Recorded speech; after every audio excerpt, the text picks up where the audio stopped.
Hello বন্ধুরা, তোমরা কেমন আছো? আমি তো বেশ ভালো আছি। চলে এলাম একটা নতুন ব্রাইডের মেকআপ নিয়ে। এই লোকেশন ছিল ঘাটালে। আর ঘাটালে সেই সময় যেই সময় বন্যা হয়েছিল, তো বন্যার জল কিছুটা কমতে তাদের বিয়ের ডেট ঠিক হয়, তো আমাকে বুকিং করা হয়। তো আমি চলে গেছিলাম আগের দিন রাতে, যেহেতু আমার গায়ে হলুদ থেকে বুকিং ছিল। তো এই দেখো, আমি তাকে গায়ে হলুদে খুব সিম্পল মেকআপ চেয়েছিল, আমি সেরকম টাইপের করেছি। তার পছন্দ মতো, তার তো খুব পছন্দ হয়েছিল। এবং তার গায়ে হলুদ হয়ে যাওয়ার পরে তার সন্ধ্যার মেকআপ, ব্রাইডের মেকআপের জন্য তাকে রেডি করেছিলাম। তার যতক্ষণ গায়ে হলুদ হচ্ছিল, আমি একটু পুরো জায়গাটা ঘুরে নিচ্ছিলাম, আর তোমাদের সাথেও যতটা পেরেছি শেয়ার করেছি। আর গায়ে হলুদের সময় আমি ওইখানে ছিলাম বলে আমাকেও বেশ পরিমাণে হলুদ মাখিয়ে দেয়, সেটা দেখানো হয়নি।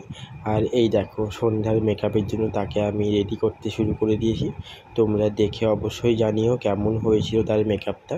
সে খুব সিম্পল ভাবে মেকআপ করতে চেয়েছিল, আর তার গায়ের রঙ যেহেতু একটু ডাস্কি, তো সেই ডাস্কি টোন হিসাবেই চেয়েছিল মেকআপটা করতে। আরেকটা কথা, আমার গায়ে হলুদ থেকে বিদায় পর্যন্ত বুকিং ছিল, তো আমাকে রাতে ওইখানে থেকে যেতে হয়েছিল। তো একদম বিদায় মেকআপ করে আমি তারপরে আমার লোকেশন মেদিনীপুরে আমি এসেছিলাম। আমি তোমাদের ব্রাইডের হেয়ারটা দেখাবো, আমি ওই হেয়ারে কিভাবে কাজ করেছি।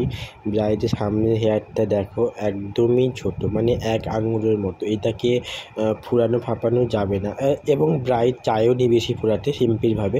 তো আমি যতটা সম্ভব পেরেছি নর্মালভাবে করার চেষ্টা করেছি। আর এইটা তার ফাইনাল লুক। তোমরা অবশ্যই জানিও কেমন লেগেছে। তার তো খুব ভালো লেগেছে এবং প্রত্যেকের খুবই ভালো লেগেছিলো, সবাই আমাকে বলেছিল ওইখানে। তারপরে আমি তার বিয়েটা একটু এনজয় করে নিলাম। এই দেখো, তার সিঁদুর দান কী সুন্দর লাগছিল এই টাইমটাই যখন সিঁদুর পরানো হয়।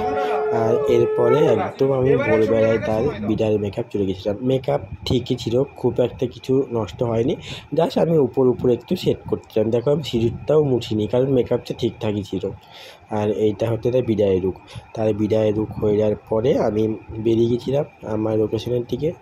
চলো বন্ধুরা, আজকে এই পর্যন্ত। পরে আসবো কোনো একটা ভিডিও নিয়ে। আর তোমার যদি ভিডিওটা ভালো লেগে থাকে তো লাইক করে দিও। Tata, bye bye, love you.